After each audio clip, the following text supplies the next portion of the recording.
Good morning to all. Welcome to Bosco Campus Vision. This is Asha SP, Assistant Professor of PG Department of Commerce. So we are on the next session of Income Tax Planning and Management. Today we are going to deal with the topic tax planning relating to financing decision. അപ്പോൾ നമ്മൾ financial മാനേജ്മെന്റിൽ നമുക്ക് dividend decision പഠിച്ചിട്ടുണ്ട്, financing decision പഠിച്ചിട്ടുണ്ട്, liquidity decision പഠിച്ചിട്ടുണ്ട്, investment decision പഠിച്ചിട്ടുണ്ട്. ഈ നാലുമാണ് financial management relate ചെയ്തിരിക്കുന്ന നമ്മൾ എടുക്കുന്ന ഇമ്പോർട്ടൻറ്റ് ഡിസിഷൻ. സോ നമ്മൾ ഇന്ന് നോക്കാൻ പോകുന്നത് tax planning relating to financing decision. What do you mean by financing decision? So, financing decision is depend upon the financial part of a project, അല്ലെങ്കിൽ financial part of an industry. Depends upon the financial part of an industry. So, ഇവിടെ financial part എന്ന് പറയുന്നത് അതിന്റെ capital structure ആണ്, അല്ലേ? The capital structure. What do you mean by capital structure?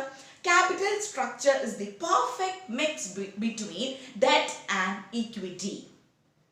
അതായത് നമ്മളുടെ കയ്യിൽ എത്ര രൂപയുണ്ട്, നമ്മൾ ഇനി എത്ര രൂപ കടമെടുക്കണം ഒരു ബിസിനസ് തുടങ്ങാൻ. ഓഫ് കോഴ്സ് നമ്മുടെ കയ്യിലുള്ള ക്യാപിറ്റൽ മാത്രം ഉപയോഗിച്ചിട്ടല്ല നമ്മളൊരു ബിസിനസ് ഓർഗനൈസേഷൻ സ്റ്റാർട്ട് ചെയ്യുന്നത്. അതുപോലെ തന്നെ ഒരു എമൗണ്ട് നമ്മൾ ഡെറ്റായിട്ടും നമ്മൾ ഷെയർ ഇഷ്യൂ ചെയ്ത് നമ്മൾ ഡെറ്റായിട്ടും നമ്മൾ വാങ്ങുന്നുണ്ട്, അല്ലേ?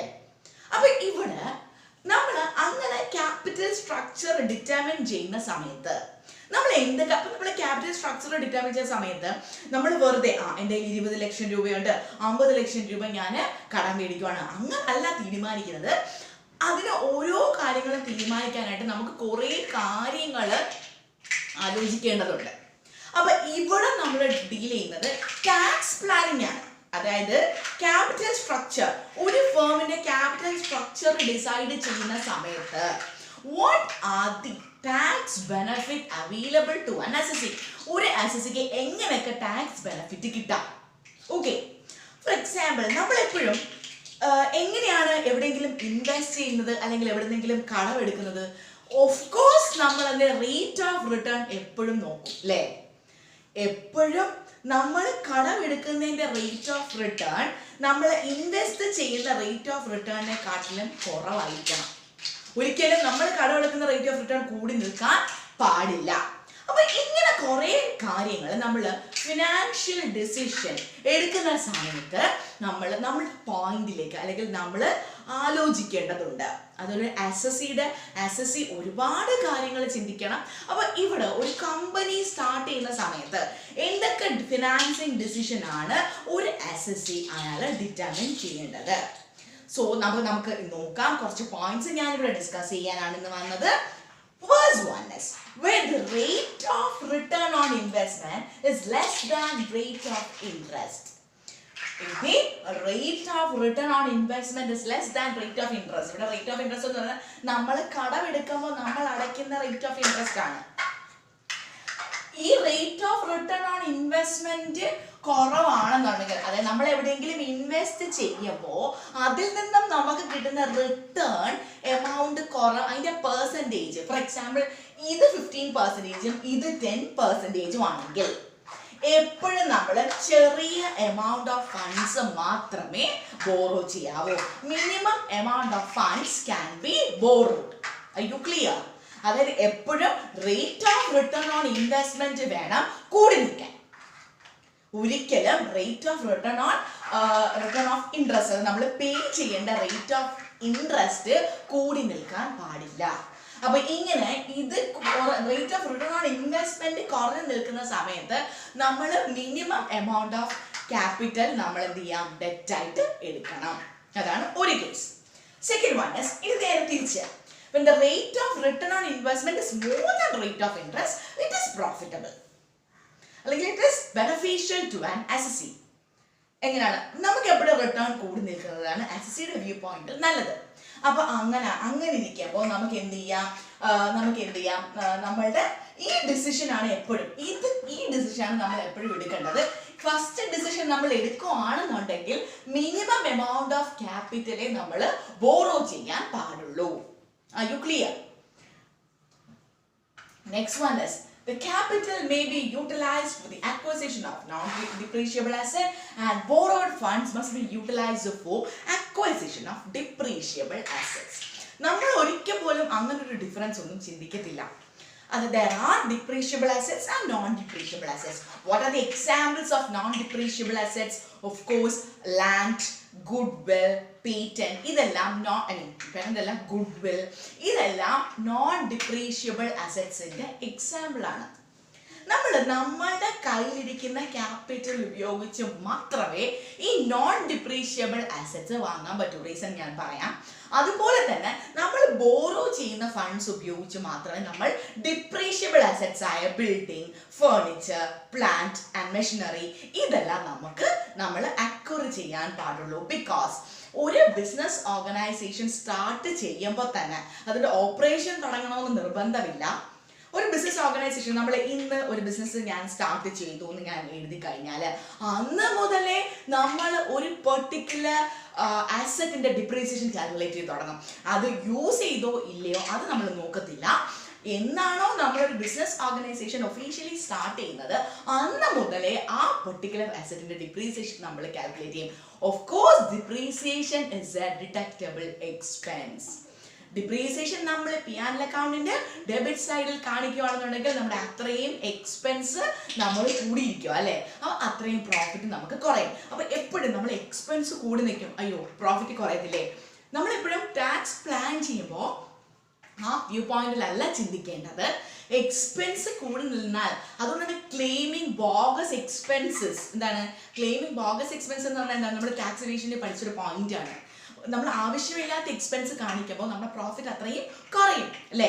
അപ്പൊ ഇവിടെ നമ്മളുടെ ബോറോഡ് ഫണ്ട്സ് ഉപയോഗിച്ചിട്ട് നമ്മൾ കടമെടുത്ത ഫണ്ട്സ് ഉപയോഗിച്ചിട്ട് നമ്മൾ അസറ്റ്സ് ഡിപ്രീഷ്യബിൾ അസറ്റ് വാങ്ങിക്കഴിഞ്ഞാൽ ആ ഡിപ്രീസിയേഷൻ നമ്മൾ ബിസിനസ് അസറ്റ് യൂസ് ചെയ്തോ ഇല്ലയോ, പക്ഷേ ആ ബിസിനസ് ഓർഗനൈസേഷൻ സ്റ്റാർട്ട് ചെയ്യുന്ന സമയത്ത് തന്നെ ആ എമൗണ്ട് നമുക്ക് ഡിഡക്ഷൻ ആയിട്ട് ക്ലെയിം ചെയ്യാം. ചിലപ്പോൾ ആ വർഷം നമ്മൾ ആ ബിസിനസ് ഒഫീഷ്യലി ഓപ്പറേഷൻ ചെയ്ത് തുടങ്ങില്ല, ബട്ട് എക്സ്പെൻസ് ആയിട്ട് കാണിക്കുമ്പോൾ ആ പെർട്ടിക്കുലർ എക്സ്പെൻസും കൂടെ നമുക്ക് കാണിച്ചു കഴിഞ്ഞാൽ ബോറോഡ് ഫണ്ട്സിന് നമ്മൾ റേറ്റ് ഓഫ് ഇൻട്രസ്റ്റ് കൊടുക്കണം അല്ലേ.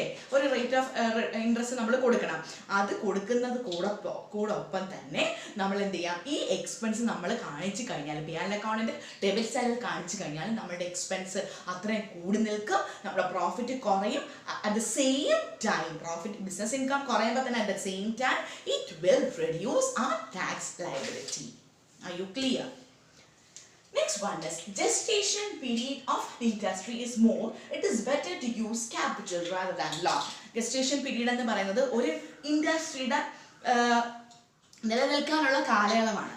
അപ്പോൾ 10 വർഷമാണ് ഒരു ഇൻഡസ്ട്രി നിലനിൽക്കുന്നതെങ്കിൽ 10 വർഷമേ ഇൻഡസ്ട്രി നിലനിൽക്കുന്നോളെങ്കിൽ അല്ലെങ്കിൽ 10 വർഷം അല്ലെങ്കിൽ 5 വർഷത്തേക്കാണെന്നുണ്ടെങ്കിൽ നമ്മൾ എപ്പോഴും എന്താണ് industry is more, it is better to use capital rather than loan. എപ്പോഴും കൂടുതൽ വർഷം നീണ്ടു നിൽക്കുകയാണെന്നുണ്ടെങ്കിൽ നമ്മുടെ സ്വന്തം കയ്യിലുള്ള ഫണ്ട്സ് ഉപയോഗിക്കുന്നതാണ് നല്ലത്. ബിക്കോസ് നമ്മുടെ ബോറോഡ് ഫണ്ട്സ് ആണ് നമ്മൾ യൂസ് ചെയ്യുന്നതെങ്കിൽ നമുക്ക് ഇൻട്രസ്റ്റ് നമ്മളിങ്ങനെ കൊടുത്തോണ്ടേ ഇരിക്കണം. അതൊരു അഡീഷണൽ ബർഡൻ ആണ്. ഓക്കെ, അപ്പോൾ ഒരു gestation period of A business is also important. Then if the interest is payable outside India, tax must be deducted at source. നമ്മൾ TDS പഠിച്ചു. നമ്മൾ ഇൻട്രസ്റ്റ് നമ്മൾ പേ ചെയ്യുന്ന സമയം അല്ലെങ്കിൽ ഇൻട്രസ്റ്റ് നമ്മൾ റിസീവ് ചെയ്യുന്ന സമയത്ത് അല്ലെങ്കിൽ പേ ചെയ്യുന്ന സമയത്ത് നമുക്ക് TDS കുറച്ച് ബാക്കിയുള്ള എമൗണ്ട് മാത്രമേ നമ്മളുടെ കയ്യിലോ അല്ലെങ്കിൽ നമ്മൾ കൊടുക്കാൻ പറ്റൂ. ഏത് കേസിലാണെങ്കിലും നമ്മൾ പേ ചെയ്യുന്ന സമയത്താണെങ്കിലും റിസീവ് ചെയ്യുന്ന സമയത്താണെങ്കിലും. അപ്പോൾ എപ്പോഴും നമ്മൾ TDS കുറയ്ക്കും.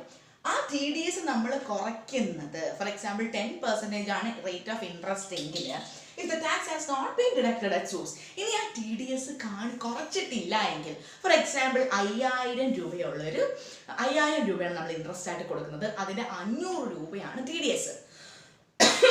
ഈ 500 രൂപ കഴിച്ചാണ് നമ്മൾ 4500 കൊടുക്കുന്നതെങ്കിൽ ഈ 500 നമുക്കൊരു എക്സ്പെൻസ് ആയിട്ട് ക്ലെയിം ചെയ്യാൻ പറ്റും. പക്ഷേ ഈ TDS കുറച്ചെങ്കിൽ മാത്രമേ നമുക്കതൊരു എക്സ്പെൻസ് ആയിട്ട് ക്ലെയിം ചെയ്യാൻ പറ്റൂ. അപ്പോൾ എപ്പോഴും TDS കുറച്ച് ബാക്കിയുള്ള എമൗണ്ട് ആയിരിക്കണം നമ്മൾ ഇൻട്രസ്റ്റ് ആയിട്ട് പേ ചെയ്യേണ്ടത്. If the interest is payable outside India, not the point, if the interest is payable outside India. The last one is, in case of interest, the term interest is defined under section 2 subsection 28A of the Income Tax Act of 1961. Okay. അപ്പോൾ ഈ interest എന്ന് പറയുന്നത്, what is interest? നമ്മൾ debt എടുക്കുന്ന ഒരു particular എമൗണ്ടിന് നമ്മൾ അടയ്ക്കുന്ന ആ റേറ്റിനെയാണ് നമ്മൾ ഇൻട്രസ്റ്റ് എന്ന് വിളിക്കുന്നത്. Not the rate of return, the rate of interest. Rate of return and rate of interest രണ്ടാണ്. Rate of return നമുക്ക് കിട്ടുന്നതും rate of interest നമ്മൾ അടയ്ക്കുന്നതുമാണ്.